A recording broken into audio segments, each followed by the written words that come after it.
마태복음 1장 21절 아들을 낳으리니 이름을 예수라 하라. 이는 그가 자기 백성을 그들의 죄에서 구원할 자이심이라 하니라.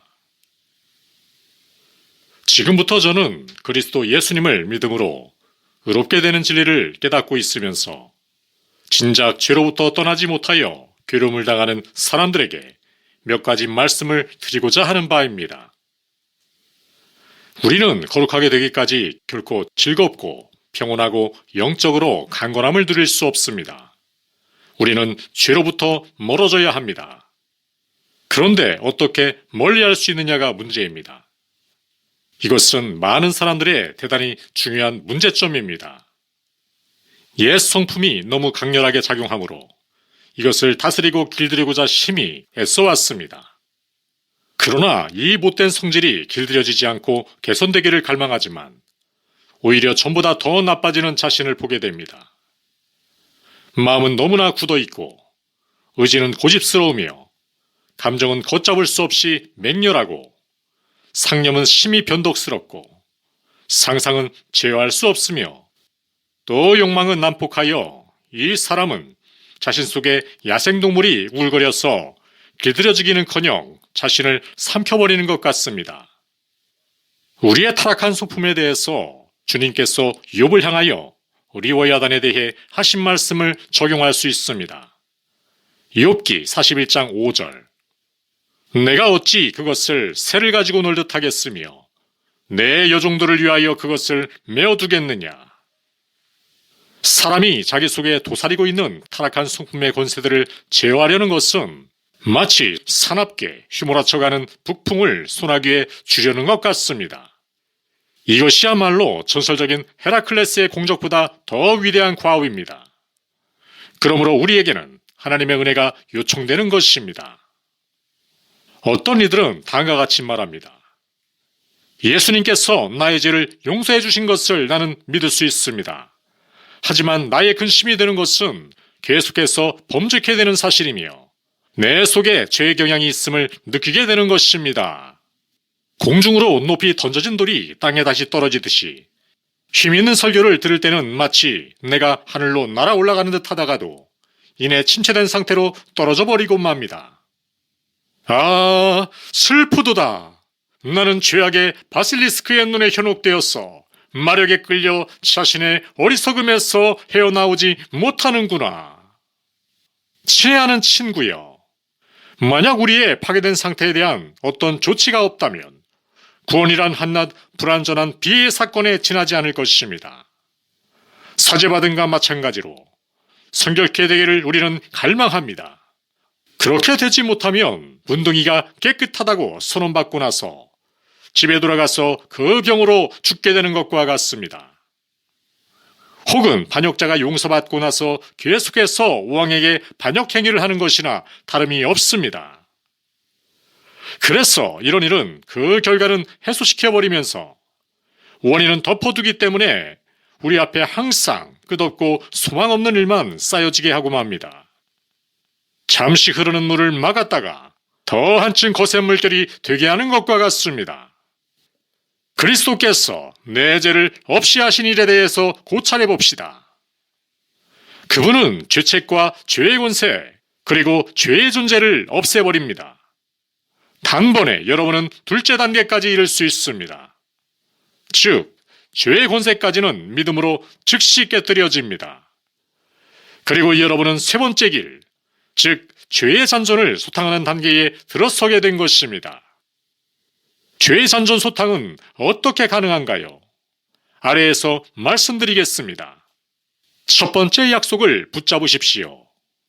주님께서 우리 죄들을 제거하시려고 나타나신 것을 우리가 알고 있습니다. 주의 천사가 전한 말씀입니다.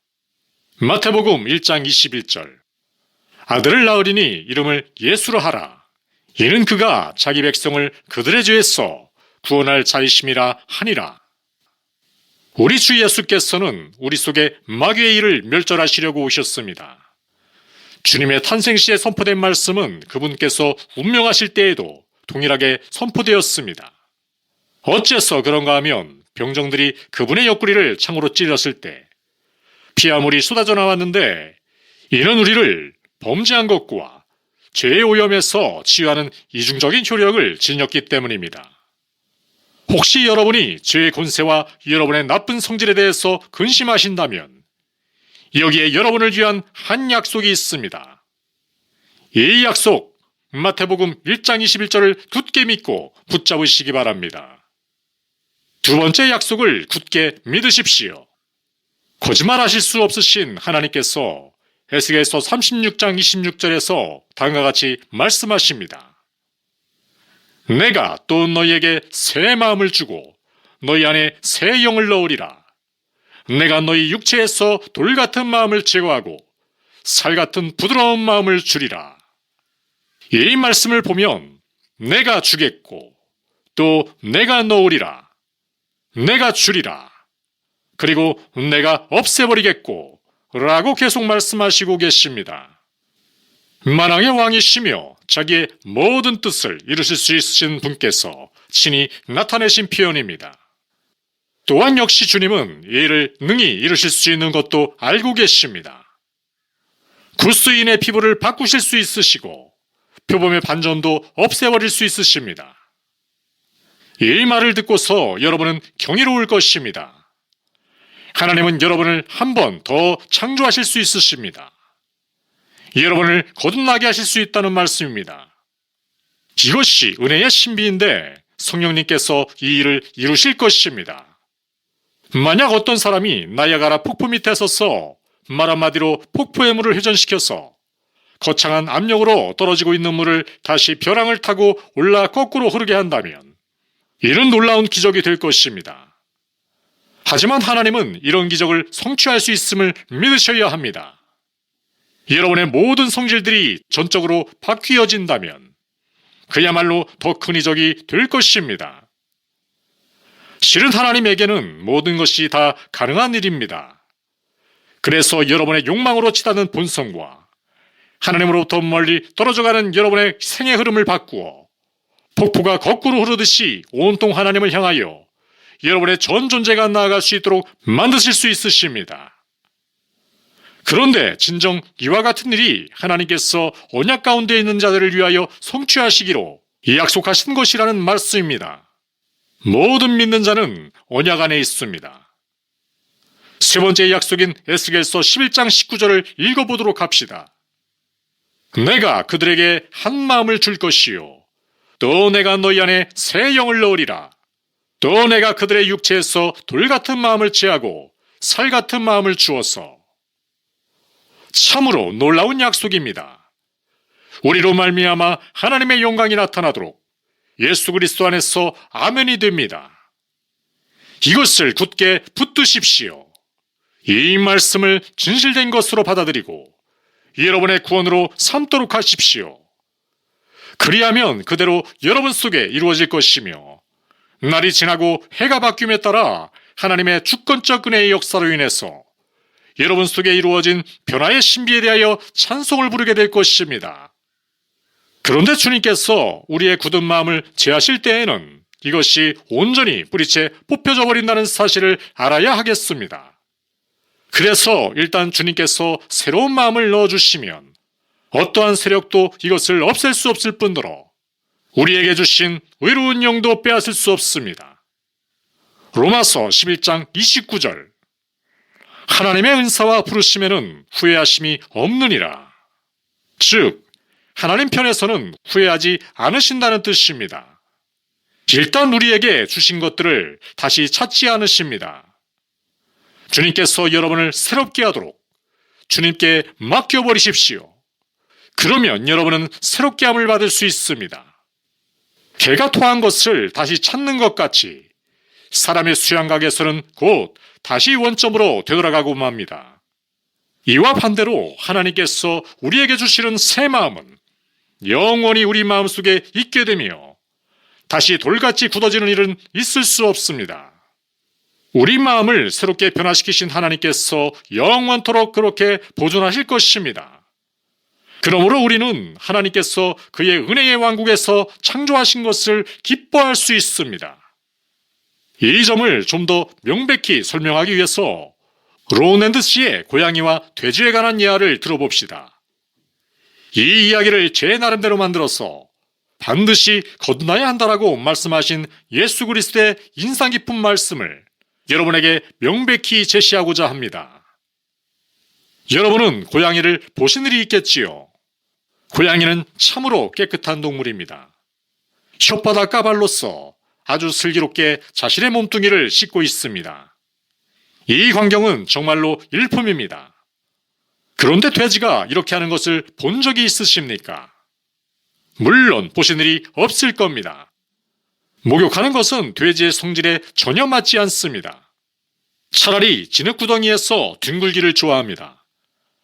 가서 돼지에게 목욕하는 법을 한번 가르쳐 보십시오. 곧 그것은 쓸데없는 일이 되고 말 것입니다. 그러나 여러분이 강제로 돼지를 목욕시킬 수는 있겠지요. 하지만 곧장 진흙구덩이로 달려가고 말 것입니다. 돼지를 고양이처럼 자기 몸뚱이를 씻을 수 있게 하는 방법은 단지 돼지를 고양이로 바꾸는 길 뿐입니다. 돼지를 고양이로 변화시켜 놓으면 자동적으로 목욕을 하겠지만 그렇게 되기 전에는 어림없는 일입니다. 이런 개조가 성취된다면 어렵던 일이 얼마나 수월하게 이루어지겠습니까? 그렇게 되면 여러분의 응접실에 돼지를 안내하여 드려서 고양이처럼 얌전히 의자에 앉힐 수도 있습니다. 그런데 경건하지 않은 자의 경우가 꼭 이렇다는 말씀입니다. 그래서 새롭게 변화된 마음을 가진 사람이 자유롭게 행하는 일들을 경건치 않은 자로 하여금 똑같이 행하게 할 수는 없습니다. 여러분은 이런 사람을 가르칠 수 있겠고 또 좋은 본보기들을 보여줄 수는 있습니다만 이들이 그 마음속에 이런 경향이 전혀 없으므로 거룩함을 배우기가 불가능합니다. 이들의 성질은 전혀 다른 방향으로 이끌려가게 됩니다. 주님께서 사람을 변화시키시면 모든 것들이 다르게 보이는 법입니다. 이 변화가 절대적이므로 어떤 회심자가 온 세상이 변했던지 혹은 내가 변했던지 둘 중에 하나이리라 라고 고백하는 것을 저는 들은 적이 있습니다. 옛 성품이 죄를 따르듯이 새로운 마음은 의를 쫓아갑니다. 이런 새 성품을 부여받은 것은 참으로 놀라운 축복입니다. 오직 성령만이 이것을 하실 수 있습니다. 하나님께서 사람에게 새 마음과 의로운 영을 주시는 이 놀라운 일에 여러분은 참으로 감격해 보셨습니까? 여러분은 메뚜기들이 서로 싸우다가 다리가 떨어져 나가면 다시 거기에 새 다리가 돋아나온 것을 본 적이 있을 겁니다. 이것은 신기한 일입니다. 그러나 사람이 새로운 마음을 갖게 되는 것은 이보다 몇십 배 더 놀라운 일입니다. 이것이야말로 자연적인 능력을 초월하는 역사입니다. 여기에 나무 한 그루가 있다고 가정합시다. 여러분이 그 가지를 잘라낸다면 다시 새로운 가지가 돋아나옵니다. 그러나 여러분이 나무를 변화시킬 수 있습니까? 쓴물을 달게 할 수 있습니까? 가시나무로 하여금 무화과를 맺게 할 수 있습니까? 없습니다. 그러나 여러분은 더 좋은 것을 거기에 접붙임할 수 있습니다. 이런 접붙임이 바로 은혜의 역사에 대한 비유가 될 것입니다. 나무 속에 생명의 수액을 온통 바꿔버리는 참된 기적이 될 것입니다. 하나님께서 예수 그리스도를 믿는 모든 사람들 속에서 역사하는 일이 바로 이런 능력의 신비와 경이입니다. 여러분이 자신을 하나님의 거룩한 사역에 맡기면 주님께서 여러분의 성격을 변화시키실 것입니다. 옛 성품을 제하여 버리시고 새로운 생명을 여러분 속에 심어주십니다. 주 예수 그리스도를 의뢰하십시오. 그러면 여러분의 돌같이 굳은 육적인 마음을 없이 하시고 새로운 성결케 된 마음을 주실 것입니다. 접붙임을 해주십니다. 모든 것이 굳어 있었지만 이제 모든 것이 부드럽게 해결되는 변화가 있을 것입니다. 모든 것이 사악하였던 곳에서 모든 것이 의롭게 되어질 것입니다.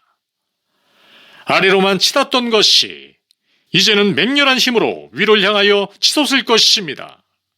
사나운 사자가 온유한 양에게 친절할 것이며 더러운 까마귀가 순결한 비둘기 앞에서 날아가 버릴 것이며 또 간교하고 악한 뱀이 진리의 발굽 아래 짓밟히게 될 것입니다. 저는 이와 같이 덕스럽고 영적인 성격의 놀라운 변화를 많이 목격했으므로 어떤 사람일지라도 경멸하지 않습니다.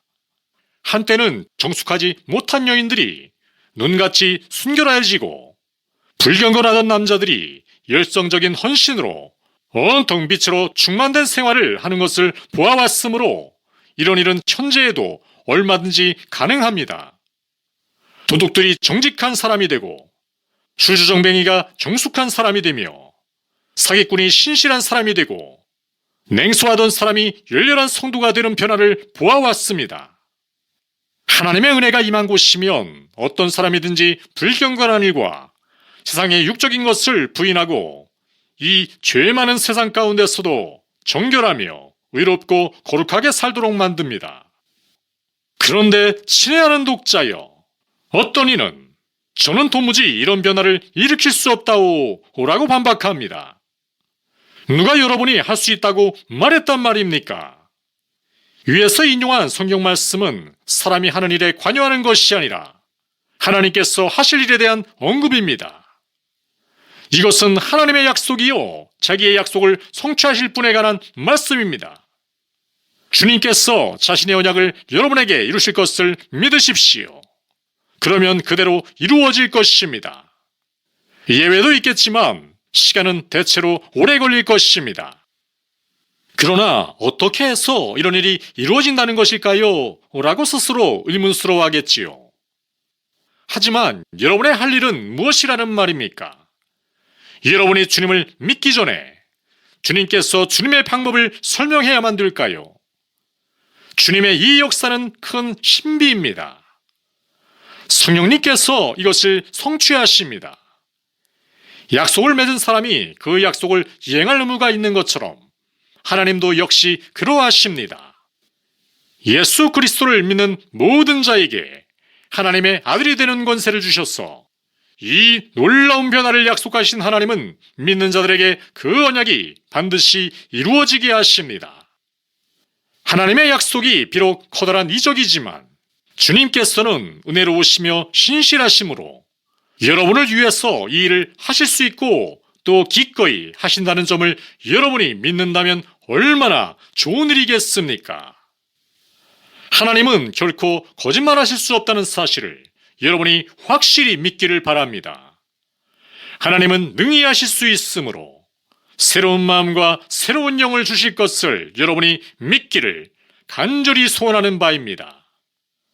주님께서 여러분에게 주님의 약속에 대한 믿음, 그분의 아들에 대한 믿음, 성경에 대한 믿음, 그리고 그분에 대한 믿음을 주시기를 기원합니다. 존귀와 영광과 찬양을 세세토록 주님께 돌릴지어다.